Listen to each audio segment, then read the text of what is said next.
সাথে যে সাবজেক্ট সেটা কি অ্যাডভান্স সার্ভে। যেহেতু সামনে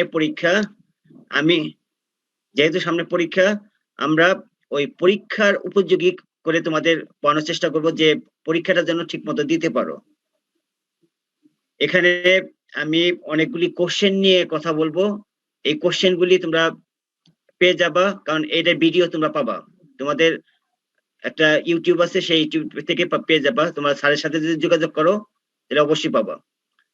আর এখানে প্রথমে একটু মনোযোগ দিয়ে শুনবা, কারণ অনলাইন পড়ালেখা কিন্তু একটু ব্যতিক্রমী। প্রথমে শুনবা, এরপর যখন তুমি ভিডিওটা দেখবা তখন লিখবা। এখন যদি লিখতে যাও অনেক কিছু শুনতে পারবা না, কারণ মনোযোগ দিয়ে শুনো যে কি বিষয়গুলি আছে। এরপরে যখন তোমরা যাবা ওই ভিডিও দেখবা,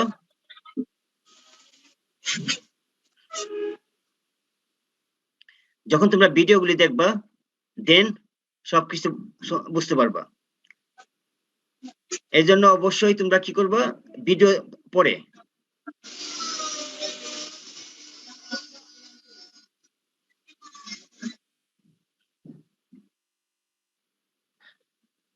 দেখো।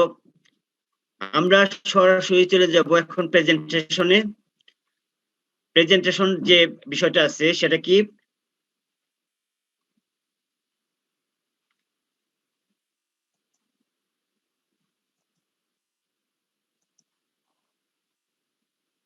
আশা করি এই স্লাইডটা সবাই তোমরা দেখতে পাচ্ছ।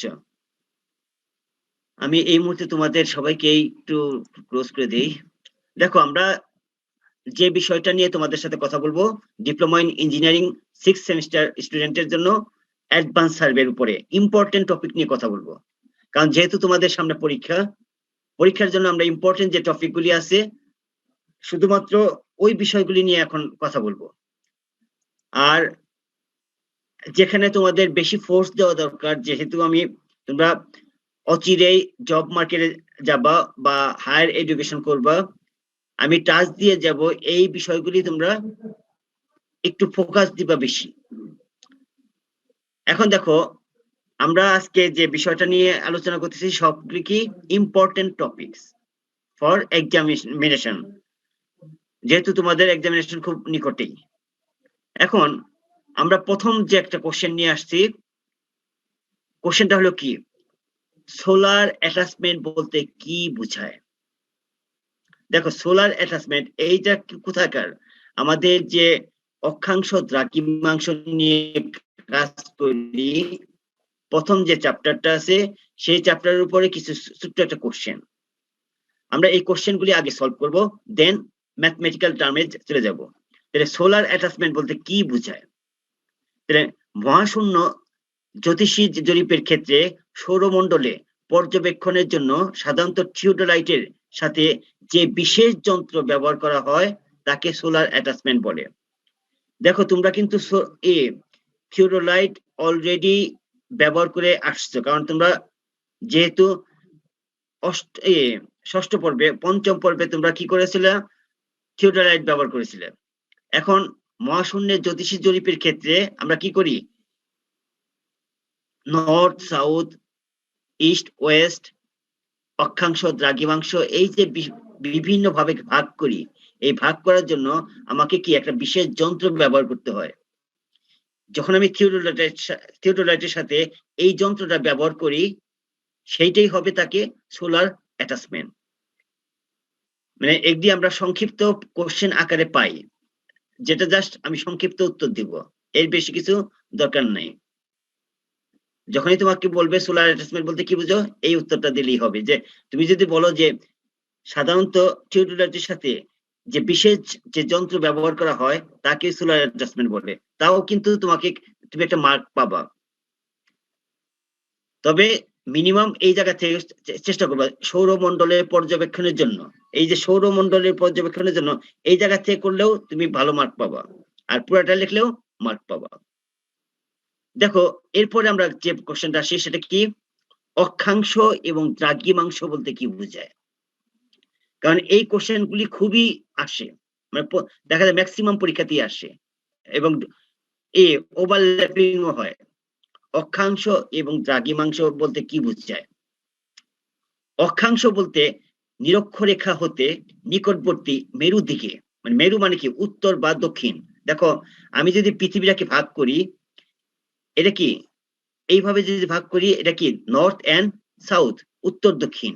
আর এইভাবে যখন ভাগ করব তখন কি ওয়েস্ট ইস্ট, মানে ইস্ট ওয়েস্ট, পূর্ব পশ্চিম। তাহলে আমি উত্তর দক্ষিণ বরাবর যে মধ্যরেখা বরাবর কৌণিক রেখা হতে নিকটবর্তী মেরুর দিকে উত্তর বা দক্ষিণ মধ্যরেখা বরাবর কৌণিক দূরত্বকে বোঝায়। অর্থাৎ এই দেখো আমার কি বলছে, এই রেখার সাথে আমার এই যে একটা কৌণিক রেখা টানছে, কৌণিক, দেখো এখানে একটা কৌণিক, এই যে আলফা, এইটাই তোমার কি অক্ষাংশ, যেটাকে আমরা অ্যালটিটিউড বলি। আমরা কি মনে রাখবা, এটা কোন বরাবর থাকে? উত্তর এবং দক্ষিণ বরাবর।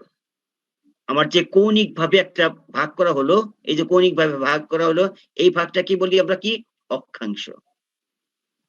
এর মান 0 থেকে 90 ডিগ্রি উত্তর ও দক্ষিণ দিকে পরিমাপ করা হয়। তার মানে কি আমার যখন আস্তে আস্তে উপরের দিকে যাব, যখন এই পর্যন্ত কোনটা যাবে তখন হবে কি 90 ডিগ্রি। তাহলে কি আমি 0 থেকে 90 ডিগ্রি পর্যন্ত পরিমাপ করতে পারি। এটা হলো অক্ষাংশ। আবার দ্রাঘিমাংশ বলতে কি? দ্রাঘিমা বলতে মূল মধ্যরেখা হতে পূর্ব বা পশ্চিমে কোন স্থানের কৌণিক দূরত্বকে বোঝায়। এটা যেমন উত্তর দক্ষিণ, আর ওটা কি পূর্ব পশ্চিম। মনে রাখবা অক্ষাংশ কার উপর ডিপেন্ড করে? উত্তর দক্ষিণের উপরে, আর দ্রাঘিমা পূর্ব পশ্চিমের উপরে। তবে এর মানটা আবার কি হয়, ওইটা যেমন অক্ষাংশ কি 0 থেকে 90, আর দ্রাঘিমা 0 থেকে 180 ডিগ্রি পর্যন্ত পূর্ব ও পশ্চিমে পরিমাপ করা হয়। জাস্ট একবারে 0 থেকে একবারে সোজা সরল রেখা। তার মানে কি এই যে জিরো লাইন, এই জিরো লাইন বরাবর আমি পুরোটাই কৌণিক ভাবে মাপতে পারি। যখন দ্রাঘিমা মাপবো তখন পুরোটাই মাপতে পারি। এই দ্রাঘিমার উপরে ভিত্তি করে আমাদের অনেকগুলি অঙ্ক আসবে। তোমরা জাস্ট এইখানে বোঝার চেষ্টা করবে, এই যে 0 থেকে 180 ডিগ্রি আমি যে মাপতে পারি সেটা তুমি জেনে রাখবা, কারণ আমরা যখন অঙ্ক করব এটা কাজে লাগবে। আর অক্ষাংশ কি 0 থেকে 90 ডিগ্রি। তোমাদের কিন্তু এখানে অনেক মানে ওই যে কোশ্চেন করবে, ওই ভাইভাতে কোশ্চেন করবে যে অক্ষাংশ কত ডিগ্রি, দ্রাঘিমা কত ডিগ্রি, এই বিষয়গুলি তোমরা মনে রাখবা। যাই হোক, আশা করি অক্ষাংশ এবং দ্রাঘিমাংশ ব্যাপারে কিছুটা তোমরা ক্লিয়ার। এই পর্যায়ে আমরা আসি মূল মধ্যরেখা ও দ্রাঘিমা রেখা বলতে কি বুঝো। আগের বলছি কি দ্রাঘিমাংশ, আর এবার কি মূল মধ্যরেখা ও দ্রাঘিমা রেখা, দুইটা রেখা বলতে কি বোঝায়। দেখো বিভিন্ন দেশের স্থানীয় বা প্রমাণ সময় নির্ণয় করার জন্য লন্ডনের নিকটবর্তী গ্রিনিচ শহরের উপর দিয়ে উত্তর মেরু হতে দক্ষিণ মেরু পর্যন্ত যে রেখা কল্পনা করা হয় তাকে মূল মধ্যরেখা বলে। তার মানে কি আমরা যখন এই যে একটা রেখা কল্পনা করছি, কোথা থেকে? উত্তর থেকে দক্ষিণ, এটাকে কি মূল রেখা। তাহলে এই যে মূল রেখা, এটা কোন দিকে? উত্তর থেকে দক্ষিণ বরাবর, দক্ষিণ থেকে উত্তর বরাবর যে মূল রেখা কল্পনা করা হয় তাকে আমরা বলি মূল মধ্যরেখা।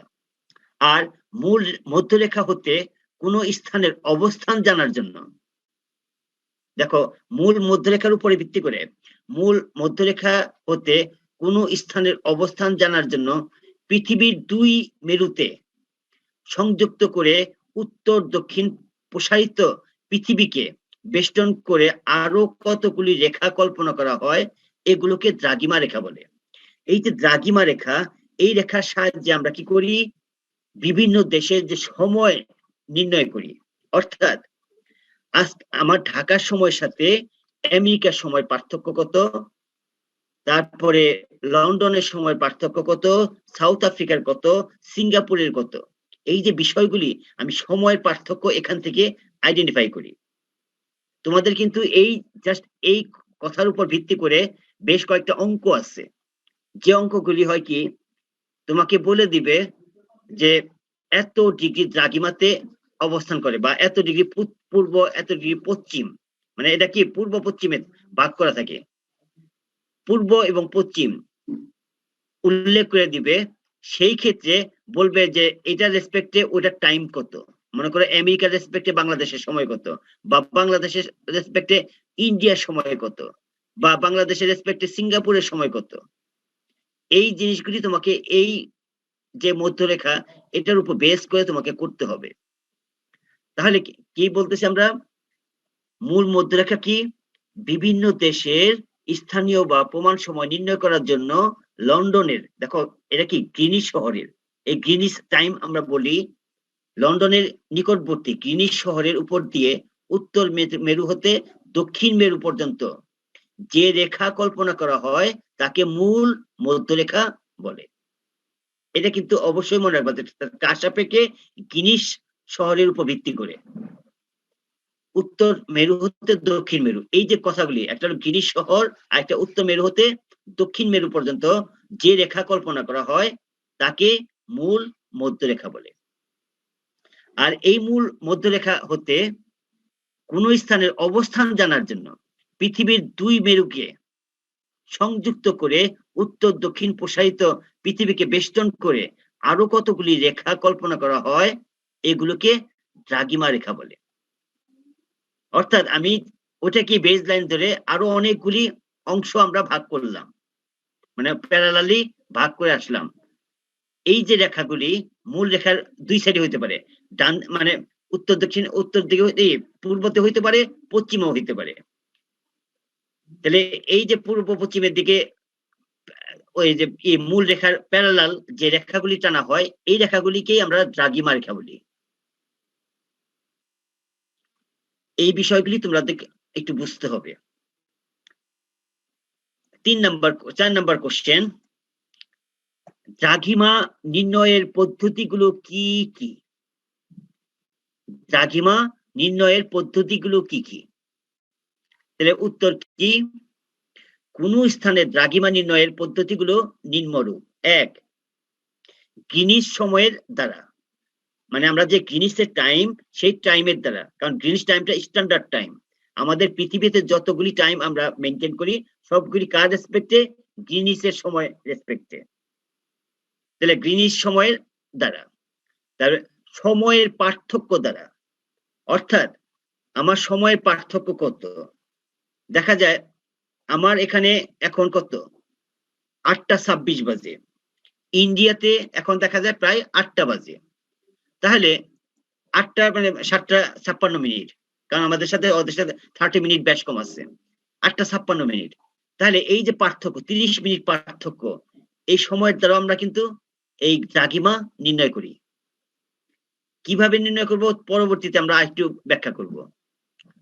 বৈদ্যুতিক টেলিগ্রাফের সংকেত দ্বারা, টেলিগ্রাফের যে সংকেতগুলি আসে এই সংকেত দ্বারা আমরা দ্রাঘিমা নির্ণয় করতে পারি। গোলকীয় সংকেত দ্বারা, পৃথিবীটা গোলক, গোলকের একটা অংশ, এই যে গোলকীয় সংকেতের মাধ্যমে, বেতার সময় সংকেতের মাধ্যমে, এবং জিপিএস জরিপের মাধ্যমে। এই জিপিএস জরিপটা আমরা কিন্তু খুব এখন অনেক বেশি ব্যবহার করতে হচ্ছে, কারণ আমরা যেখানেই জরিপ করতে যাই এই জিপিএস এর রেসপেক্টেই আমরা এখন করি, কারণ আমার বাংলাদেশের কোন জায়গায় করলাম, কত ডিগ্রি অ্যাঙ্গেলে আছে, এই জিপিএস এর মাধ্যমে আমরা সঠিকভাবে নির্ণয় করতে পারি। এই জিপিএস যখন আমি জরিপ করতে যাব তখন অবশ্যই আমাকে ইন্টারনেট চালু রাখতে হবে। এই যে বিষয়গুলি, এই যে 6টা বিষয়, এই 6টা বিষয় কিন্তু তোমাকে মনে রাখতে হবে, কারণ এটা খুবই ইম্পর্টেন্ট একটা কোশ্চেন। দ্রাঘিমা নির্ণয়ের পদ্ধতিগুলো কি কি, এই 6টা তোমরা নাম লিখবা। এরপরে কোশ্চেন 5 নাম্বার, এই বিষয়টা তোমরা একটু ভালো করে বুঝবা, আমি 2বার বলবো, তোমরা একটু বোঝার চেষ্টা করবা। কারণ শুধুমাত্র এই এতটুক এর উপরে বেশ কিছু অঙ্ক আছে, তুমি যদি এটা বুঝো তাহলে কিন্তু অঙ্ক সহজে বুঝতে পারবা। দেখো এখানে কি বলা আছে, প্রমাণ করো যে 15 ডিগ্রি কোণ মানে কোণ অ্যাঙ্গেল সমান 1 ঘন্টা। 15 ডিগ্রি কোণ সমান 1 ঘন্টা। দেখো আমরা যখন পৃথিবীটাকে চিন্তা করি, পৃথিবীটা কি একটা গোল। দেখো আমরা এই পৃথিবীটা যদি গোল চিন্তা করি, এই গোলের টোটাল ডিগ্রি কত? এই যে একটা গোলাকার যে জায়গাটা আছে কি, এটা 90 90 90 90, তার মানে কি টোটাল ডিগ্রি কত? 360 ডিগ্রি। তাহলে এই যে পৃথিবী, আমার এই পৃথিবীটা যদি 360 ডিগ্রি হয়, সূর্য এখানে যদি থাকে, এই পৃথিবীটা ঘুরে ঘুরে এসে আবার একদিন আসে, তাহলে আমাদের যে সময় আছে একদিন, একদিন বলতে কত? 24 ঘন্টা। আমরা হিসাব করি কি একদিন সমান সমান 24 ঘন্টা। তাহলে এই 24 ঘন্টায় কতটুক ঘুরে এই পৃথিবীটা যেহেতু গোল, তাহলে কি আমরা চিন্তা করি এটা 360 ডিগ্রি ঘুরতেছে। তাহলে পৃথিবীর 360 ডিগ্রি আবর্তন করতে 24 ঘন্টা সময় লাগে, আমরা বলতে পারি। 360 ডিগ্রি আবর্তন মানে ঘুরতে 24 ঘন্টা সময় লাগে। তাহলে 1 ডিগ্রি ঘুরতে কত? তাহলে 24 ইন্টু 60, এটাকে আমি মিনিটে বানাই দিলাম, ঘন্টাকে আমি মিনিটে ট্রান্সফার করে দিলাম। যেহেতু 360 ডিগ্রি অনেক বড়, 24 অনেক ছোট, এটাকে একটু বড় করার চেষ্টা করতেছি। তাহলে ঘন্টাকে মিনিটে রূপান্তর করে দিলাম। তাহলে 24 ইন্টু 60, কারণ 24 ঘন্টায় এত মিনিট হয়ে যাবে। আর এই যে 360 ডিগ্রি নিচে চলে আসবে, ডিভাইডেড 360, তাহলে কি ডিগ্রি মিনিট হবে। আগেটা কি ছিল? ঘন্টা। এবার যেহেতু 60 দিয়ে, কারণ 1 ঘন্টা সমান 60 মিনিট, আমি মিনিটে ট্রান্সফার করলাম। এরপরে কি? অতএব 1 ডিগ্রি সমান সমান কত? এটা যদি ক্যালকুলেশন করি আমরা 4 মিনিট পাই। ক্যালকুলেশন করলে আমরা পাই 4 মিনিট। যেহেতু আমি 4 মিনিট পাই, তাহলে এখন আবার খেয়াল করো, আবার 4 মিনিট সমান সমান কি 1 ডিগ্রি, কারণ কি এখানে ডিগ্রি, 1 ডিগ্রি সমান সমান কত? 4 মিনিট। তাহলে 1 মিনিট সমান 4 মিনিট সমান সমান 1 ডিগ্রি। তাহলে 60 মিনিট আমাকে কি বলছে? আওয়ারে নিতে, 1 ঘন্টা, ঘন্টার সাপেক্ষে বলছে। তাহলে 60 মিনিট মানে 1 ঘন্টা। 60 মিনিট সমান সমান কত? তাহলে 15 ডিগ্রি। তাহলে অতএব 15 ডিগ্রি সমান সমান 1 ঘন্টা। আমাকে কিন্তু এটা মনে রাখতে হবে, দুইটা জিনিস মনে রাখতে হবে। একটা কি, 4 মিনিট সমান সমান 1 ডিগ্রি। কারণ এই যে সময়, আমরা যখন কত ডিগ্রি, আমার ডিগ্রি রেসপেক্টে সময়, কারণ বাংলাদেশ ভারতের কত ডিগ্রি উত্তর, পূর্ব বা পশ্চিমে অবস্থান করে, তাহলে আমি যখন ডিগ্রি জানবো এত ডিগ্রি পূর্বে, তাহলে কি সময়টা আমি সহজে বাইর করতে পারবো। তাহলে আমাকে মনে রাখতে হবে যে 1 ডিগ্রি সমান সমান 4 মিনিট, অথবা 1 ঘন্টা সমান সমান 15 ডিগ্রি। এই দুইটা জিনিস অবশ্যই তোমাকে মনে রাখতে হবে। যদি এটা বুঝো, তাহলে তোমার জন্য পরবর্তীতে প্রত্যেকটা অঙ্ক সহজ হবে। আমি দেখো এখানে খুব সহজভাবে আমি বোঝানোর চেষ্টা করেছি যে আমার যেহেতু পৃথিবী বস্তুটা আবর্তন করতে, আমার যদি এখানে একটা সূর্য থাকে, কি হয়? সূর্যটা তো ফিক্সড, পৃথিবীটা ঘুরতেছে, ঘুরতে ঘুরতে ঘুরতে মানে এখান থেকে শুরু হয়েছে, আবার ঘুরে এসে এই আসলো। তাহলে কি টোটাল পাক দিল কত? 360 ডিগ্রি। তাহলে এই যে পাকটা দেয়, এই পাক দিতে সময় লাগে কত? 24 ঘন্টা, মানে একদিন। তাহলে আমি 24 ঘন্টা যদি সময় লাগে, তাহলে 1 ডিগ্রি ঘুরতে সময় লাগে কত? তাহলে 24 ডিভাইডেড 360 ঘন্টা হবে। তাহলে আমি ঘন্টাকে কি করলাম? মিনিটে ট্রান্সফার করলাম, 60 মিনিট দিয়ে গুণ করে দিলাম। তাহলে আমার কি আসলো? 1 ডিগ্রি সমান সমান 4 মিনিট। এটা আমি পেয়ে গেলাম। তাহলে যেহেতু 4 মিনিট সমান সমান 1 ডিগ্রি, তাহলে 1 ঘন্টা সমান কত? 1 ঘন্টা মানে কি 60 মিনিট সমান কত? তাহলে 15 ডিগ্রি। তাহলে এইটা আর এইটা তোমাকে মনে রাখতে হবে। আশা করি যদি এখানে মনে রাখো তাহলে তোমরা কাজটা করে সহজে বুঝতে পারবা। এরপরে যে অঙ্কগুলি থাকবে অঙ্কটা সহজে তোমরা বুঝতে পারবা। যাই হোক আমরা আরেকটা কোশ্চেনে যাই। পরবর্তী আরেকটা কোশ্চেন, সেটা কি? ভিত্তি রেখার দৈর্ঘ্য কেন ছোট রাখা হয়? ভিত্তি রেখাটা আসলে কি? এটা আমাকে আগে বুঝতে হবে।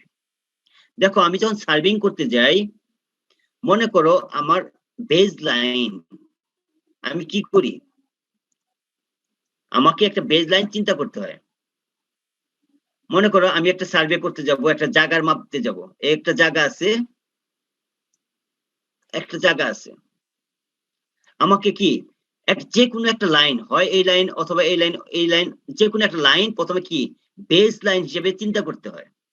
তাহলে এই লাইনটা কি কোনো একটা বস্তু বা কোনো একটা জায়গার সাপেক্ষে কিন্তু আমাকে নির্ণয় করতে হয়। তাহলে আমার এই যে বেজ লাইন, এটা দৈর্ঘ্য কেন ছোট রাখা হয়? কারণ আমি ছোট রাখার একমাত্র কারণ, অধিক দৈর্ঘ্য ভিত্তিরেখা স্থাপনে উপযোগী স্থান পাওয়া যায় না। আমি যদি অনেক লম্বা টানি, সেখানে দেখা যায় যে অনেক ধরনের অবস্ট্রাকশনের সৃষ্টি হয়। আশেপাশে অনেকগুলি বিল্ডিং থাকতে পারে। যদি খোলা জায়গায় করি সেখানে খাল, নদী হইতে পারে, ব্রিজ হইতে পারে, বা জঙ্গল হইতে পারে, বা পাহাড়িয়া এলাকা হইতে পারে। এই কারণে আমরা অনেক বেশি দৈর্ঘ্যের ভিত্তিরেখা নেই না। ভিত্তিরেখাটা নেই কি অল্প ছোট আঙ্গিকে। তার রেসপেক্টে আমরা বাদ বাকি রেখাগুলি কল্পনা করি বা নিয়ে থাকি। ভিত্তি রেখা অবশ্যই তোমাকে সবসময় ছোট রাখতে হবে, যে তুমি এটা যেন দর্শন মুক্ত থাকে, যে আমি এই লাইন থেকে এই লাইন যেন সবসময় দেখতে পারি। এখানে যদি আমি একটা পাহাড় দেই, পাহাড় থাকে, তাহলে আমি এটা দেখতে পারবো না। এই জন্য কি করব, এটাকে এই পর্যন্ত ছোট করে নিব। তাহলে ভিত্তি রেখাটা হবে এতটুকু, এই এতটুকু জায়গা হবে ভিত্তি রেখা। যে কারণে ভিত্তি রেখা অলওয়েজ মনে রাখবা, এক মাথা থেকে আরেক মাথা দেখতে হবে। যদি তুমি দেখতে পারো পরিষ্কার ভাবে, তাহলেই ওইটাই হবে ভিত্তি রেখা, এবং এর রেসপেক্টে অন্যান্য লাইনগুলি আমরা আইডেন্টিফাই করব।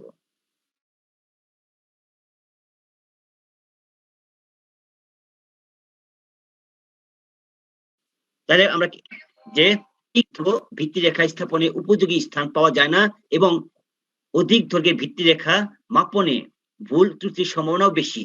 এই কারণে ভিত্তি রেখার দৈর্ঘ্য ছোট রাখা হয়। এই যে বিষয়টা মনে রাখবা। এরপরে কি, স্বাভাবিক টান বলতে কি বুঝো? এই যে টান, এটা টান মানে কি? আমরা যখন কোনো একটা মেজারিং টেপ দিয়ে মাপতে যাই, মনে করো একটা মেজারিং টেপ, আমরা কি করি, মেজারিং টেপ দিয়ে মাপি। মাপার সময় এটা যদি এই মাথা থেকে এদিকে টানি, আবার ওই মাথা থেকে ওদিকে টানি, তাহলে কি আমি সঠিক মাপটা পাবো? সঠিক মাপটা পাবো না। আবার যদি না টেনে ছেড়ে দেই, তাহলে কি এটা অনেকটা ঝুলে যাবে। তাহলে আমাকে বেশি টানা যাবে না, কারণ বেশি টানলে কি লম্বা হয়ে যাবে। আবার কম টান দেওয়া যাবে না, যে ঝুলে যায়, স্যাগ হয়ে যায়। তাহলে স্বাভাবিক টান কি, ফিতার উপর যে পরিমাণ টান প্রয়োগ করলে টানজনিত ও ঝুলনজনিত, মানে এই যে টানজনিত এবং ঝুলনজনিত ত্রুটির বীজগাণিতিক যোগফল 0 হয়। অর্থাৎ আমি টান দিয়ে বেশি লম্বা করব না। তাহলে এখানে যদি স্বাভাবিক টান রাখি, তাহলে কি কোনো লম্বা হবে না। আবার অল্প টান দিলে ঝুলবেও না, কারণ ঝুলটা জিরো। দুইটাই যদি জিরো থাকে, অর্থাৎ ওইটাই হবে স্বাভাবিক টান। কারণ আমি বেশি করব না, আবার কমও করব না, এমন ভাবে টান দিব যেন অ্যাকুরেট মাপটা পাই। এই টানটা কি বলি আমরা, স্বাভাবিক টান। এটাও অনেক সময় পরীক্ষাতে আসে। মানে এই যে আগে যে কয়টা আলোচনা করলাম, এগুলি কিন্তু প্রত্যেকটা পরীক্ষাতে আসতেছে। তোমরা একটু এই বিষয়গুলি ভালো করে শিখে নিবা। এ পর্যায়ে আমরা আসি, ভিত্তিরেখা পরিমাপে সতর্কতার প্রয়োজন কেন? এটাও আসে সংক্ষিপ্ত আকারে কোশ্চেনে আসে। এটা দেখো ভিত্তিরেখা পরিমাপের সতর্কতা কেন?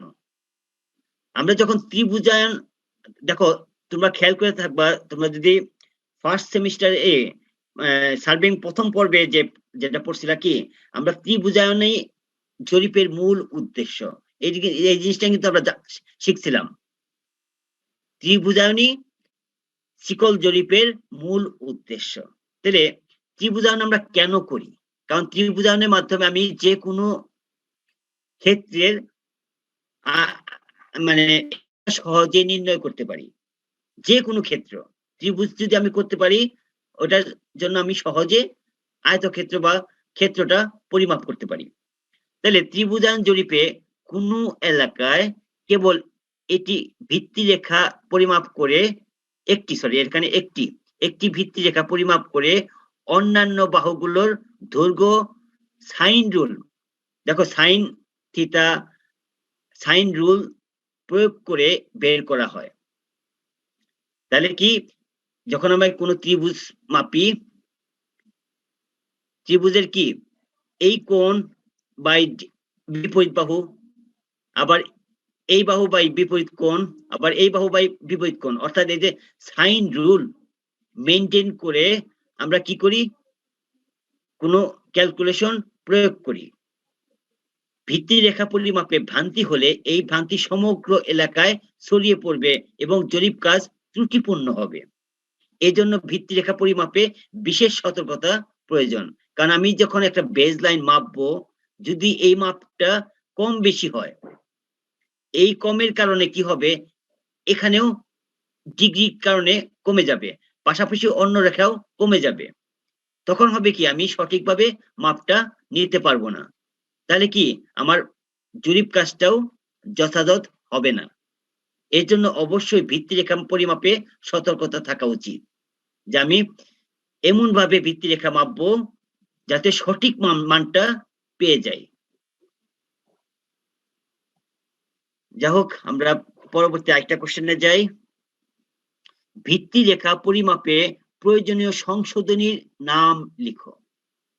আমি যখন ভিত্তিরেখা করতে যাই, আমাদের কিছু সংশোধনী অবলম্বন করতে হয়। এই কোশ্চেনটা সংক্ষিপ্ত কোশ্চেনে বেশ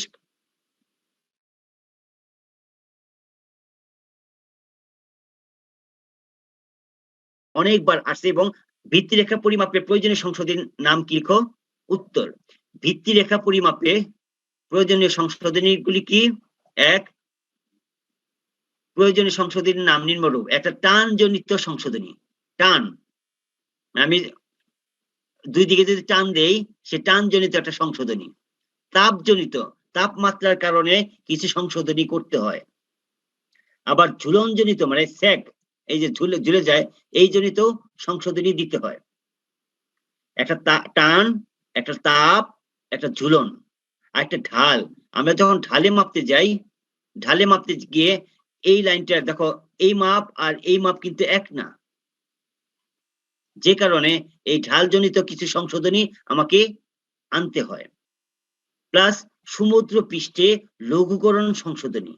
সমুদ্রের কারণে আমরা যখন সমুদ্রে আঁকতে যাই, আমার দ্বিচক্রবাল, দেখো তুমি একটা নৌকা যদি যাও, এই নৌকাটা একটা সার্টেন লেভেল পর্যন্ত দেখা যায়, চলতে চলতে পিছিয়ে দূরে চলে গেল, দেখবা যে এখান থেকে আর দেখা যাচ্ছে না।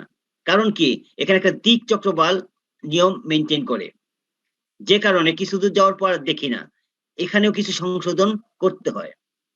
তারপরে পরম দৈর্ঘ্যের সংশোধনী, মানে বেজ লাইনের সংশোধনী আনতে হয়। এই যে 6টা সংশোধনী আছে, এই সংশোধনীটা নাম লিখবা, জাস্ট নাম লেখা, আর কিছু না। তাহলে ভিত্তিরেখা পরিমাপের প্রয়োজনীয় সংশোধনীর নাম কি? এই টানজনিত, তাপজনিত, ঝুলনজনিত, ঢালজনিত, সামুদ্রিক পৃষ্ঠের লঘুকরণ সংশোধনী এবং পরম দৈর্ঘ্যের সংশোধনী। এই 6টা সংশোধনীর নাম লিখবা। এই পর্যায়ে আমরা আসি, বেসনেট বলতে কি বোঝায়? জরিপের একটা শব্দ বেসনেট। এই বেসনেট যে ত্রিভুজমালা ভিত্তিরেখাকে প্রধান ত্রিভুজায়নের সাথে সংযোগ স্থাপন করে, তাকে বেসনেট বলে। অর্থাৎ যে ত্রিভুজমালা ভিত্তি রেখাকে প্রধান ত্রিভুজায়নের সাথে সংযোগ স্থাপন করে তাকে বেসনেট বলে। ভিত্তি রেখাকে সুটাম ত্রিভুজের সাহায্যে ধারাবাহিকভাবে বর্ধিত করে প্রধান ত্রিভুজায়নের সাথে সংযোগ করা হয়। অর্থাৎ দেখো, আমি যদি একটা ত্রিভুজ ক্ষেত্র পাই, আমার এই ধরনের একটা ত্রিভুজ ক্ষেত্র আছে, আমার যখন এই লম্বাটা অনেক বেশি হয়ে যায়, আমরা কি করি, এটাকে ভাগ করি দুইটা ত্রিভুজ, তাহলে এই একটা ত্রিভুজ, এই একটা ত্রিভুজ। এটাও যদি বড় হয় তাহলে কি করি, আবার ভাগ করি, আবার ভাগ করি, আবার এদিকে ভাগ করতে পারি, বিভিন্ন ভাগে ভাগ করতে পারি। দেখো, এটা একটা ত্রিভুজ, এটা একটা ত্রিভুজ। আমরা যদি বিষমবাহু যে ত্রিভুজটা আছে, বিষমবাহুর একটা সূত্র আছে, মানে বিষমবাহু বলতে কি, তিন বাহু কোনোটাই সমান না, অসমান। তাহলে ওই সূত্র দ্বারা কি করি, আমি এই ত্রিভুজের এরিয়া বের করতে পারি, এই ত্রিভুজের এরিয়া বের করতে পারি, এই ত্রিভুজের এরিয়া, এই ত্রিভুজের এরিয়া, সবগুলি। কারণ আমি যখন এই বাহুগুলি মাপ পাই, আমি সহজে কিন্তু এই এরিয়াটা পেতে পারি।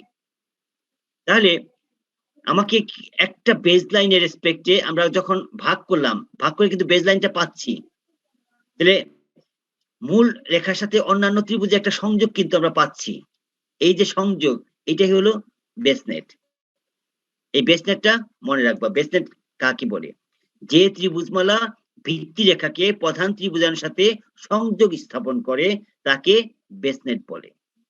ভিত্তি রেখাকে সোটাম ত্রিভুজের সাহায্যে ধারাবাহিকভাবে বর্ধিত করে প্রধান ত্রিভুজায়নের সাথে সংযোগ করে। দেখো, এই যে প্রধান যে ত্রিভুজটা, তার সাথে কি এটা একটা সংযোগ, আবার এটা একটা সংযোগ,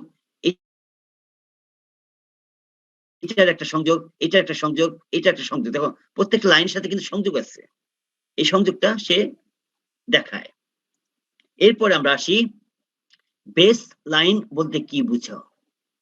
বেস লাইন হলো কি, বেস লাইন ত্রিভুজায়ন জরিপের সুষ্ঠুভাবে জরিপ কার্য পরিচালনার জন্য যে বাহু দৈর্ঘ্য অত্যাধিক সতর্কতা ও নিখুঁতভাবে সরাসরি পরিমাপ করা হয় তাকে বেস লাইন বলে। দেখো, আমরা মনে করি একটা রাস্তা আছে, এই রাস্তা, এখন আমি কি করব, এখানে একটা বিল্ডিং করব, আমি একটা বিল্ডিং বানাবো। তাহলে আমি কি করি, এখানে যখন একটা বিল্ডিং বানাবো, এই বিল্ডিং এর এটা কি মূল লাইন, বেজ লাইন। এখন এই বেজ লাইনটা আমি কিভাবে আইডেন্টিফাই করব, দুই ভাবে করা যায়। একটা কি, যদি আশেপাশে কোনো বিল্ডিং থাকে, মনে করে এখানে একটা বিল্ডিং আছে, তাহলে কি এই বিল্ডিং এর সম্মুখ যে লাইনটা আছে, এই লাইনের প্যারালাল একটা লাইন টাইনে, এইটারও বেজ লাইন। অথবা যদি এখানে বিল্ডিং না থাকে, তখন আমরা কি করি, এই রাস্তা থেকে এখানে যে ডিস্টেন্স, এখানে সেই ডিস্টেন্সটা রাখি, রেখে একটা বেজ লাইন চিন্তা করি। এই যে বেজ লাইন, এইটাই হলো আমার ভিত্তি বা মূল রেখা, বেজ লাইন হিসেবে এটাকে আইডেন্টিফাই করি। যাই হোক বন্ধুরা, এরপর যে আমরা পরবর্তী আরেকটা কোশ্চেন আসি, ডিজিটাল থিওডোলাইট কি? ডিজিটাল থিওডোলাইট হলো, দেখো তোমরা তো থিওডোলাইট আগে কাজ করছো, এখন কি ডিজিটাল থিওডোলাইট? ডিজিটাল থিওডোলাইট হলো এমন একটি অত্যাধুনিক কোণ মাপন যন্ত্র, মানে কোণ মাপা যায়, কোণ মাপন যন্ত্র, যার সাহায্যে ইলেকট্রনিক্স পদ্ধতিতে, এটা কি ইলেকট্রনিক্স পদ্ধতিতে ডিসপ্লে প্যানেলের থেকে, এখানে কি একটা ডিসপ্লে প্যানেল থাকে, থেকে সরাসরি কোনো স্টেশন দ্বয়ের কোণ ও দূরত্ব পরিমাপ করা যায়। দেখো, এখানে কি কোণ এবং দূরত্ব পরিমাপ করা যায়। তাহলে এখানে কয়টা কথা, মূল কথা কি, ইলেকট্রনিক্স পদ্ধতিতে ডিসপ্লে প্যানেল থেকে সরাসরি, তার মানে কি একটা ডিসপ্লে প্যানেল আছে, তোমরা যদি খেয়াল করে থাকো, একটা থিওডোলাইটের ছোট্ট একটা ডিসপ্লে থাকে, যে ডিসপ্লেতে তোমরা কিন্তু খুব সহজেই, আমি যখন কোনো মানে কোন জায়গায় মাপতে যাই, এই ডিসপ্লেতে কিন্তু শো করে। তোমরা যদি খেয়াল করে থাকো, যেমন টোটাল স্টেশনও একটা ডিজিটাল থিওডোলাইট, আবার ডিজিটাল থিওডোলাইটও একটা ডিজিটাল থিওডোলাইট। কারণ আগে যে থিওডোলাইট গুলি ছিল সেগুলি কি অ্যানালগ ছিল, এখনকার থিওডোলাইট গুলি কি ডিজিটাল। তুমি যখনই মুভমেন্ট করবা, দেখবা যে এখানে মান শো করতেছে, যখন ডিসপ্লেতে মান শো করতেছে, তাহলে কি এটা কার সাহায্যে শো করতেছে, ইলেকট্রনিক্স পদ্ধতিতে। যখন আমি ডিসপ্লে একটা কোণ নিলাম, একটা কোণ এই অ্যাঙ্গেলটা নেই, তাহলে এই অ্যাঙ্গেলটাও মাপা যায়, প্লাস আমার যে স্টেশনের যে দূরত্ব, এই দূরত্বটাও সরাসরি ডিসপ্লের সাহায্যে মাপতে পারি অ্যাকুরেট ভাবে, কোনো ফিতা লাগবে না, কোনো ফিতা ছাড়া, কোনো টেপ ছাড়া বা কোনো ওই ট্রায়াঙ্গেল ছাড়া কোণও মাপতে পারি, দূরত্ব মাপতে পারি। তাহলে কি ডিজিটাল থিওটার হলো এমন একটি অত্যাধুনিক কোণ মাপন যন্ত্র যার সাহায্যে ইলেকট্রনিক্স পদ্ধতিতে ডিসপ্লে প্যানেল থেকে সরাসরি কোনো স্টেশন দ্বয়ের কোণ ও দূরত্ব পরিমাপ করা যায়। তাহলে বন্ধুরা, আজকের এই যে 12টা কোশ্চেন, এই কোশ্চেনগুলি তোমরা অবশ্যই মনোযোগ সহকারে পড়বা এবং এগুলি একটু বোঝার চেষ্টা করবা। আমরা যদি এগুলি বুঝি তাহলে কিন্তু আমরা সহজে পরবর্তী কাজগুলি সহজে করতে পারবো। তাহলে আমরা একটু তোমাদের কোশ্চেনের জন্য আসি। আমরা চাই যে এই পর্যায়ে তোমরা কিছু কোশ্চেন যদি থাকে কোশ্চেন করতে পারো। তোমাদের যদি কারো কোনো কোশ্চেন থাকে এখানে তোমরা কোশ্চেন করতে পারো।